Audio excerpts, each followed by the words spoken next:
At Haven of Health Hospital, Peter, a 79-year-old with a stent history as long as a grocery receipt, is convinced he's cracked the code to perfect health with his keto diet and DIY medication regimen. But when his blood sugar doesn't agree with his magical dietitian, chaos ensues. Follow Gale as she navigates Peter's conspiracy theories, outdated medicine bottles, and a brewing lawsuit. Is Peter a misunderstood genius or the ultimate health hazard? But before we dive into Peter's wild health saga, where lawsuits, keto diets, and misplaced trust collide, I've got to ask, what's the weirdest health advice you've ever heard? Comment below, because this one's going to top it. And if you enjoy this absurd tale of medical mishaps, don't forget to like, share, subscribe, and tap that notification bell to stay tuned for more. Now let's meet Peter, who thinks cheese can cure everything, and stents are part of a medical conspiracy. Buckle up, it's a ride. In the healthcare system, negligence in treatment, misdiagnoses, and outright inaction can lead to injury, disease, disability, or even death. At Haven of Health Hospital, where health is always the priority, these mishaps occur more frequently than they should. The staff, once sworn to protect life, now navigate a maze of oversights, bizarre events, and struggle to survive the chaos. These are their stories. 1,400 hours. We are in the bladder blunders ward. Gale's getting a handover, more like the lowdown from Virginia, a nurse who clearly moonlights as a stand-up comedian. Virginia kicks things off with, "We've got a 79-year-old Peter, lovely man, here post-op day 1 after having a stent reinserted into his ureter." Sounds straightforward, right? Oh, but wait for it, because Peter's got opinions. Virginia, doing her best impression of a modern philosopher, tosses in some air quotes. He's lovely, going on about his healthy keto diet. Pause. Did you catch that emphasis? That's not just skepticism, it's nurse-level shade. Then, the plot thickens. I'd never even heard of keto before. Apparently, it's something to do with eating all your food raw. Ah yes, the famed keto diet, a lifestyle choice where you pretend cavemen had access to almond flour and grass-fed butter. Gale's reaction? A polite, "Oh?" Translation: "Lady, I don't get paid enough for this level of dietary nonsense." Virginia, tall, slim, and apparently determined to keep her BMI in check, delivers the pièce de résistance. "Yeah, he's going on and on about cheese varieties like it's an art exhibit." Meanwhile, she pinches the skin on her arm dramatically. "I'm just trying to keep the fat off." Oh, Virginia, preach. Nothing says workplace camaraderie like roasting patients behind their backs. Gale strolls into Peter's room, ready to deliver that premium-grade nursing care, only to be interrupted by the man of the hour himself. "Are you the doctor?" Peter asks, his face lighting up like it's Christmas morning. Gale, unbothered and slightly amused, replies, "No, I'm the nurse looking after you this afternoon. How are you doing?" Cue Peter's immediate emotional nosedive. His face, pure disappointment. His reply? A curt, dismissive, "Fine." Oh, Peter wanted the VIP package, a doctor's attention. "Sorry, buddy. Today you're stuck with Gale and her 'I am not here for your attitude' vibes." Undeterred, Gale starts her go-to routine of bedside chit-chat. "So, Peter, what do you do?" she asks, hoping to melt his frosty demeanour. And boy, does she get an answer. Peter launches into a proud autobiography. "I'm retired now," he announces. Then, in true humble brag fashion, he recounts his rags-to-riches journey. He moved from Malta at 22, took every market job he could, selling fish, meat, you name it, until he finally found his calling in fruit and veg. And oh, did he thrive. He married his wife at the market, built a successful business, and now, he's living the dream. Cue the photos. A luxurious house, French interior design, whatever that means. A gazebo straight out of Better Homes and Gardens, and a backyard that probably makes landscapers weep with envy. He even caps it off with a victory lap. "I can afford private health insurance." Peter isn't just living his best life, he's curating it. Also, private health insurance? Bold flex in a public hospital. But then, plot twist. Peter's confident exterior cracks.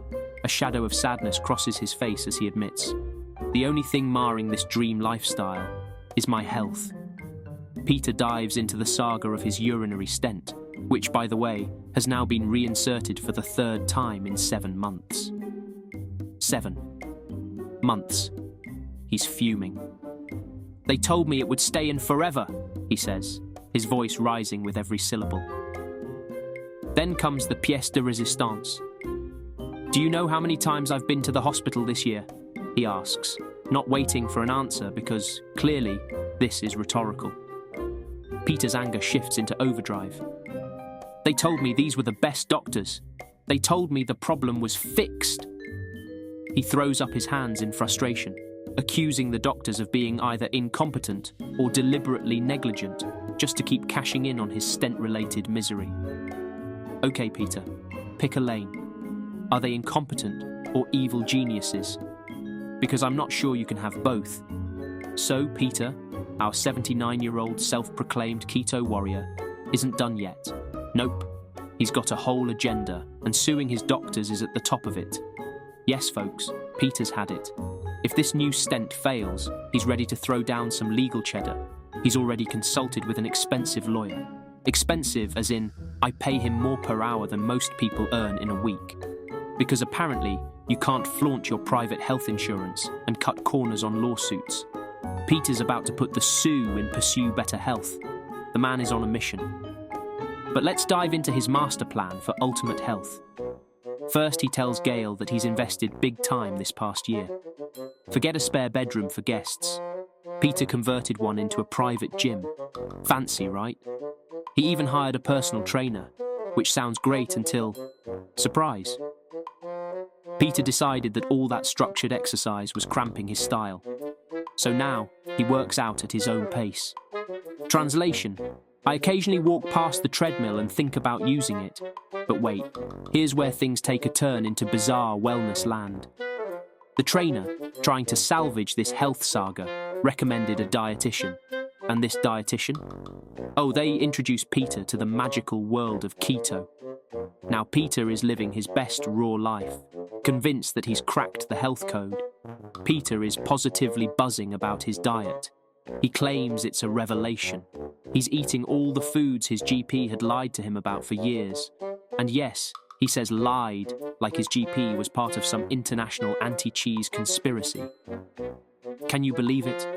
I was told not to eat cheese, dairy, eggs, pasta, and even salt,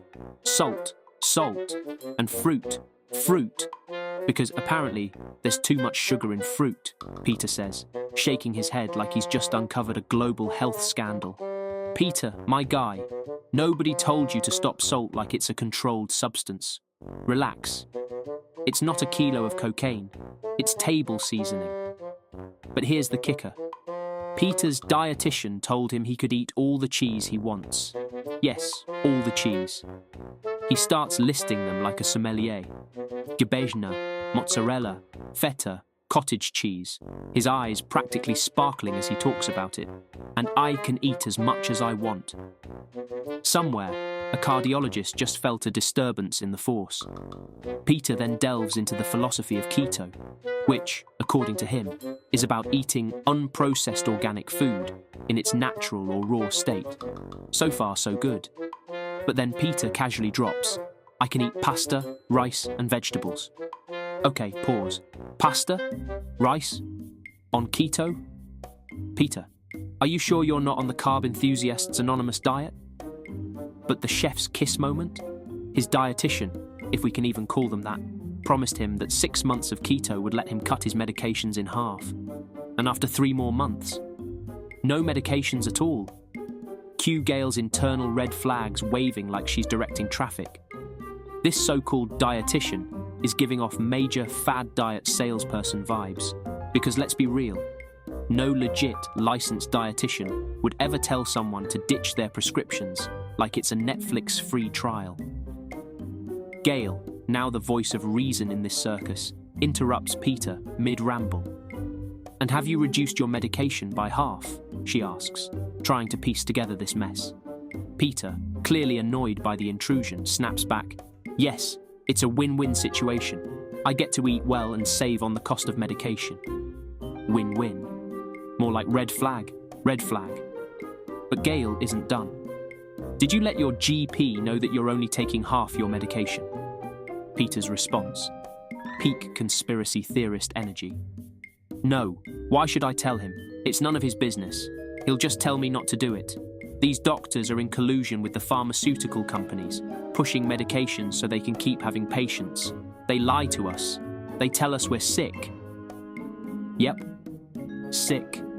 And, oh yeah, aging. Hate to break it to you, Peter, but no amount of mozzarella is going to reverse time. Gale, still calm but definitely over this conversation, hits him with the facts. You can do whatever you want with your medications, but as a courtesy, you should let the person who prescribed them know that you're taking a different dose. Translation. This is basic common sense, my dude.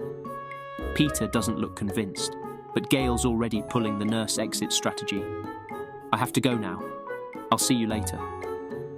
And with that, Gale leaves Peter to his cheese-filled utopia and questionable medical decisions. 1700 hours. Gale is back in Peter's room, ready to hand him his medications like a pharmaceutical Santa. But, oh no, not so fast. She needs to check his blood sugar first. Logical, right? Well, not according to Peter. Peter, brimming with keto-fueled confidence, immediately brushes her off and proudly declares, "Oh, I don't need that. My diabetes is resolved, completely gone since I started the keto diet. My blood sugar is normal now." Oh, his diabetes has mystically vanished thanks to the almighty keto diet. Yup, folks, apparently now he's a beacon of perfect health. Yeah, Peter, and I'm an astronaut on weekends. Unfazed, Gale presses further. Have you done a hemoglobin A1C test recently? What were the results? And Peter's response. A blank stare so epic. You know, the kind where someone looks like you just asked them to solve quantum physics. Gale, ever patient, breaks it down. You know, the lab blood test that shows your average blood sugar level over the past 2 to 3 months. What were the results? And Peter? Peter snaps back. Normal. My sugar is normal, because apparently the word of some mythical dietitian outweighs actual medical science. Peter throws in the kicker. The dietitian said I don't need to bother with pricking my fingers anymore. Oh, the irony. A man who spent his life in the fruit and veg business now seems allergic to hard facts. Still, Gale convinces him to do a quick finger prick. And wouldn't you know it, the result is high. Like failing a pop quiz you didn't study for high. She shows him the evidence, eyebrow raised like a skeptical parent catching their kid sneaking cookies. Peter?